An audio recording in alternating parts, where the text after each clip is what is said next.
the station covering all of the DMV. This is DC News Now. Happening now at 6, covering the entire DMV. Nightlife fright. 6 people shot overnight outside of a DC club. The suspect in custody. What we know about the victims and one man who's thankful he missed being near the shots by mere minutes. And daycare's closing. An active protest against DC's mayor could mean sudden changes for parents in the district.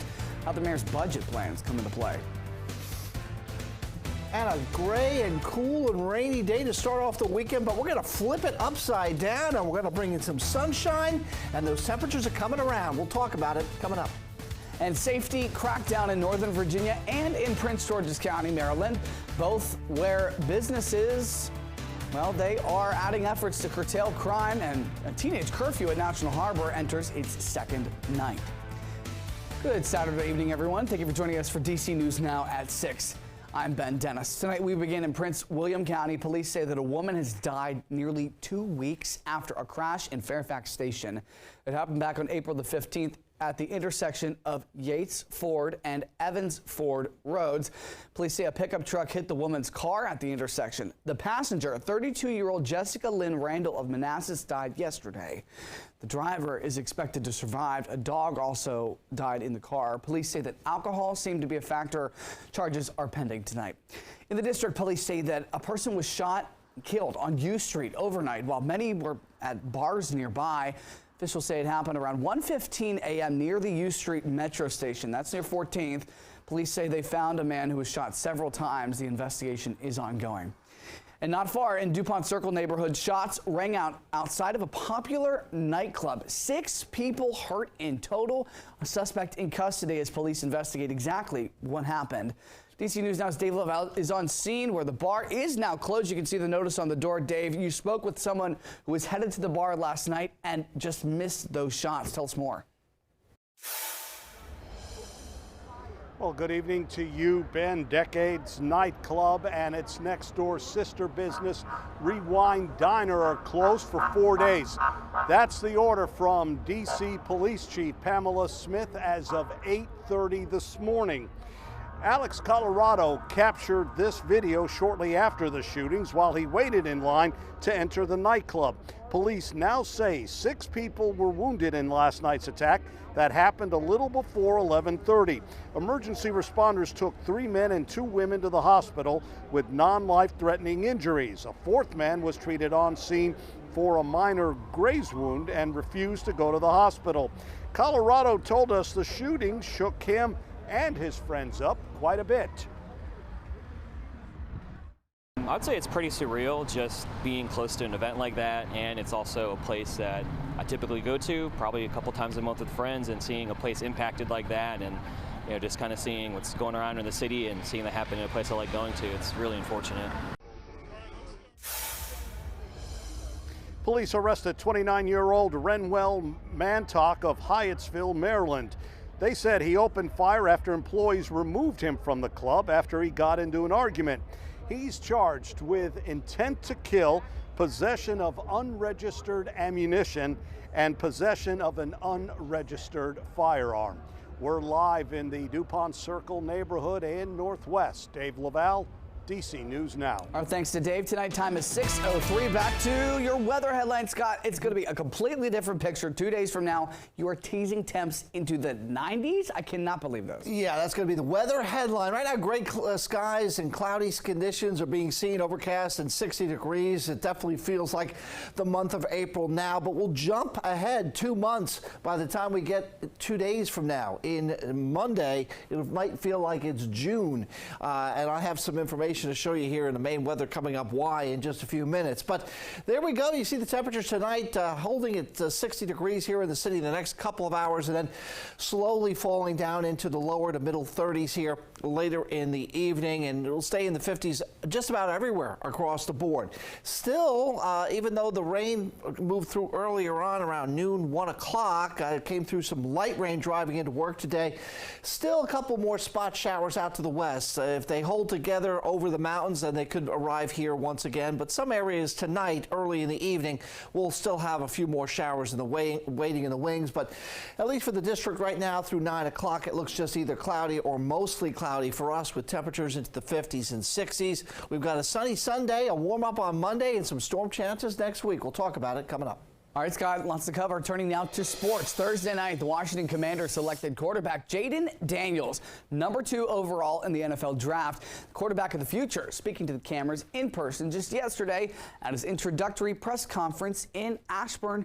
Daniels, the Heisman Trophy winner from LSU, is looking to make an immediate impact on the field for D.C., but also wants to let people know that he stands for more than just a football player. Somebody kids could look up to, be a role model, inspiration, especially kids with color, that look just like me, that have goals of being up here one day, and be able to live out their dreams, because I was in the same seat as them.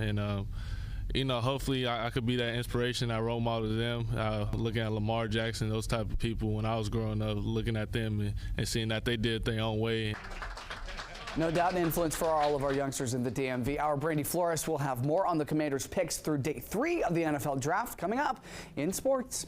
Back to your local headlines. In Maryland, an emergency youth curfew went into effect last night at National Harbor in Prince George's County. About 40 police cruisers and motorcycles staged near the harbor before the curfew went into effect. Well, officers educated people walking by, but we're told there were no major issues. The emergency order was announced Thursday after county leaders say about 800 young people were crowded together, many fighting, some shoplifting, and confrontational last weekend.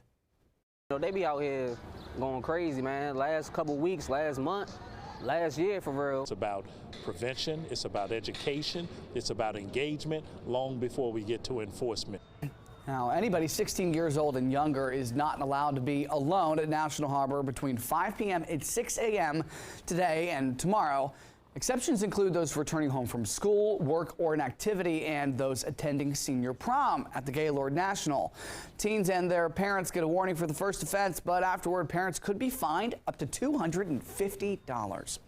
Of course, former President Donald Trump wrapped up his first week of a criminal trial for alleged hush money payments.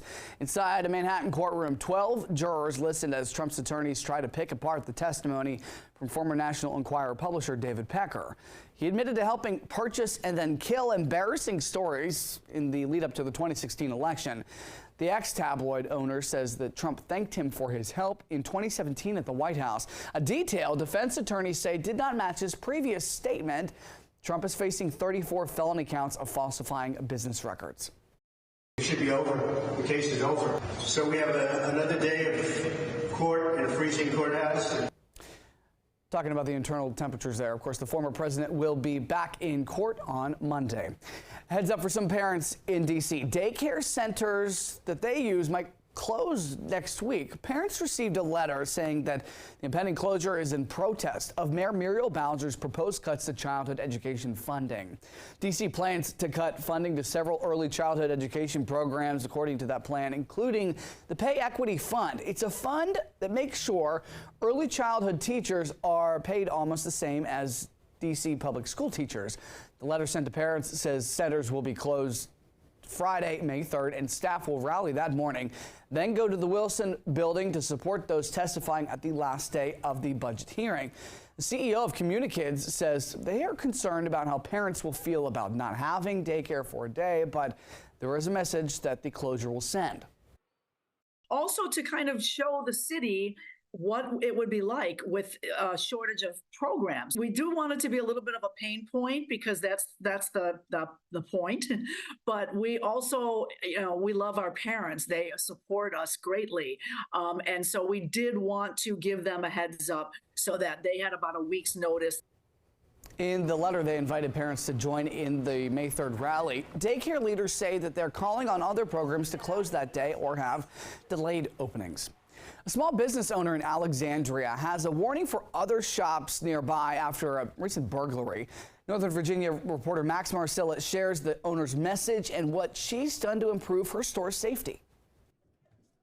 The owner of a consignment shop here in Old Town Alexandria said she was not expecting to come to work one day and find out tens of thousands of dollars of her store's goods were taken overnight. And she says after that happened, the business community here was really supportive. So now she's sharing her experience with the hopes that other people will hear her message so they can avoid something like what you're about to see happening to them. It's 4:15 in the morning on February 29th, and surveillance cameras from the bike shop next to Vita Style Consignment Shop capture someone breaking the glass and entering the store. They made their way into this glass display case. The store's owner, Alicia Valencia Erb, walks us through what happened. In total, she says 2 burglars left with more than $50,000 of items, mostly high-end handbags and jewelry. I think once you get over that shock, you just turn into, okay, how do we recover? For Valencia Erb, that means talking to her staff about how to remain safe while also bolstering the security system. So I just feel like we should all be made more aware of what's happening. And talking about it with customers and business owners. According to city crime data, there have been 56 burglaries, including the one here at Vita Style so far this year.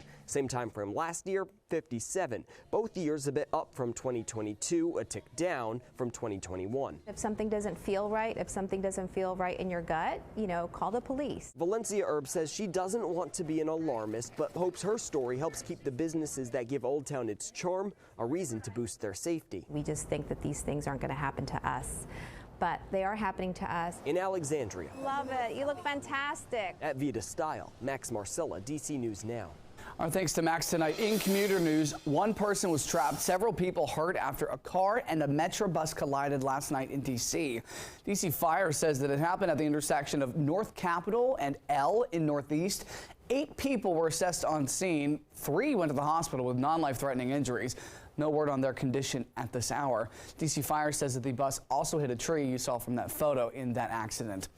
Happening this weekend, WMATA is doing maintenance and repairs on 4 of the 6 Metro lines. The Deanwood, Minnesota Avenue, Benning Road, and Capitol Heights stations are all closed today. They open up tomorrow, but stations between Stadium Armory and Minnesota Avenue will remain closed through the weekend. Trains will be single-tracked through the work zones on the Red Line, while free shuttle buses will replace the trains on the other 3 lines. Heads up if you're hitting the roads tonight. D.C. police are closing part of T Street in Northwest for the White House Correspondents' Dinner. T Street will be closed between Florida Ave and Connecticut until midnight. There will also be emergency no parking signs on the road to prevent people from congregating there. Cars are parked in violation of the emergency no parking signs will be ticketed and towed. There is a new route for the 2024 D.C. Pride Parade. That route will not go through the historic DuPont neighborhood. That new route right here on your screen, officials with Capitol Pride say that the new route is because of the hundreds of thousands expected to attend the annual event, also allowing organizers to test run ahead of the 50th celebration of World Pride, bringing in even more, hundreds of thousands more people. The parade kicks off 14th Street Northwest at 3 p.m. June the 8th. It'll finish at the intersection of Pennsylvania Avenue and 9th near the National Mall.